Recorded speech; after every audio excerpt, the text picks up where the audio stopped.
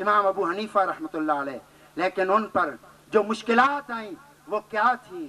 اتنے بڑے امام کو جیل میں رکھا گیا، اتنے بڑے امام کو کوڑے لگائے گئے، اتنے بڑے امام کو بھوکا پیاسا رکھا گیا، اتنے بڑے امام سے گارے کا کام کروایا گیا، اتنے بڑے امام کو زہر دے دیا گیا، لیکن وہ جو لوگ ظلم کرنے والے تھے، نہیں ماننے والے تھے، بے ادبی کرنے والے تھے، گستاخی کرنے والے تھے، آج ان کا نام و نشان مٹ چکا ہے۔ امام اعظم امام ابو حنیفہ کا نام آج بھی زندہ ہے۔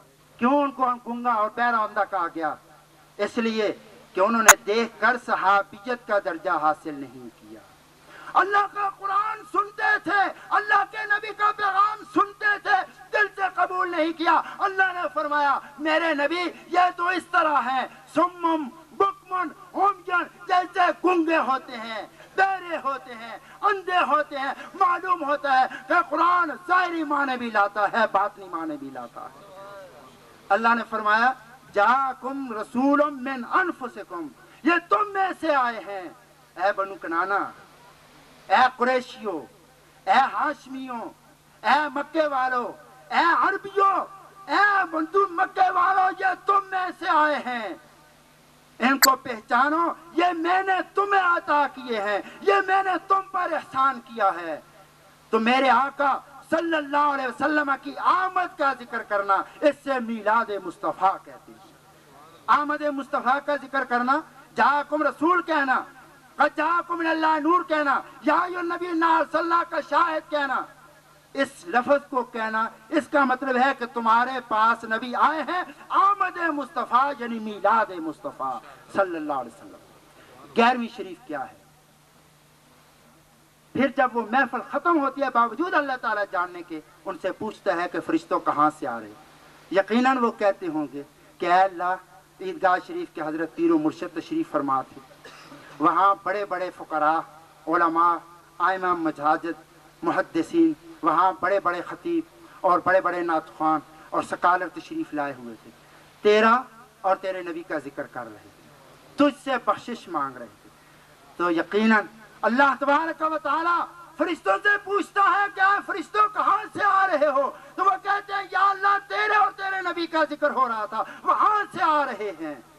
تو اللہ رب العالمین فرماتے ہیں کہ فرشتوں پھر تم ہی گواہ ہو جاؤ کہ میں نے ان سب کی بخشش کر دی ہے، وہ سب بخشے گئے۔ تو فرشتے کیا کہتے ہیں؟ وہ تو پہلے دن سے بھی کہتے رہے، آج بھی کہتے ہیں اور کہتے رہیں گے کہ یا اللہ وہاں فلاں گناہگار، فلاں گناہگار، فلاں گناہگار، فلاں آدمی اس نیت سے کہ ہارون ناراض نہ ہو جائے، اس کے کاریگر آئے ہوں گے کہ وہ ناراض نہ ہو جائے، ہمسائے آئے ہوں گے کہ وہ ناراض نہ ہو جائے، پھر گاؤں کے آئے ہوئے وہ ناراض نہ ہو جائے۔ کچھ نیت ایسی تھی، کچھ آئے ہیں کہ حضرت صاحب کی زیارت فرمائیں گے، کچھ آئے ہیں کہ نعت شریف سنیں گے، کچھ آئے ہیں تلاوت سنیں گے، کچھ آئے ہیں دعا میں شریک ہوں گے، اور کسی کا کیا مقصد، کسی کا کیا مقصد، ہزاروں جنازوں میں جیب کاٹنے والے بھی آ جاتے ہیں، جوتیاں چرانے والے مسجدوں میں پہنچ جاتے ہیں، لیکن اچھے اور برے سب آتے ہیں۔ اللہ رب العالمین جب یہ فرماتے ہیں نا کہ میں نے سب کی بخشش کر دی ہے، تو فرشتے کہتے ہیں یا اللہ فلاں کی فلاں نیت، فلاں فلاں فلاں، تو اللہ تعالیٰ فرماتے ہیں لا یشکا جلیسہم، کہ جو وہاں آ کر بیٹھ گیا تھا، میں نے نیکوں کے صدقے سے ان بروں پر بھی کرم کر دیا۔ معلوم ہوتا ہے نیک ہو وہ تو اپنے لیے ہے، نہ وہ صرف اپنے لیے ہی نہیں بلکہ وہ سب کے لیے ہے۔ سب کے لیے کیسا ہے کہ وہ جب دعا کرتا ہے آمین کہنے والے آمین کہتے ہیں، جب اس کے پاس نیک بیٹھے ہوئے ہوتے ہیں، جب نیکوں پر کرم ہوتا ہے تو اللہ ان کے صدقے سے بروں پر بھی کرم کر دیتا ہے۔ یک زمانہ صحبت با اولیاء بے طرز 100 سال طاعت بے ریا، کہ ایک لمحہ اللہ والوں کی بارگاہ میں بیٹھنا 100 سال، میں تو کہوں گا ہزاروں سال کی بے ریا عبادت سے بہتر ہے۔ جہاں عرس مبارک ہو، جہاں میلاد شریف ہو، جہاں سید الشہداء شہیدان کربلا کی کانفرنس ہو، جہاں 11ویں شریف ہو، جہاں 40واں مبارک ہو، جہاں کل ہو، سوئم ہو، جہاں اللہ اللہ والے بیٹھے ہوئے ہوں، جہاں محفل نعت ہو، اللہ کے ذکر کرنے والے ہوں، جہاں اللہ کے نیک بندے بیٹھے ہوئے، ہمیں ان مجالس میں محافل میں شریک ہونا چاہیے، اپنے دلوں کو گرمانا چاہیے، دلوں کو فیض فیوضہ برکات سے منور کرنا چاہیے تاکہ ہماری نجات کا ذریعہ بن جائے۔ وما توفیقی الا باللہ۔ نعرہ تکبیر۔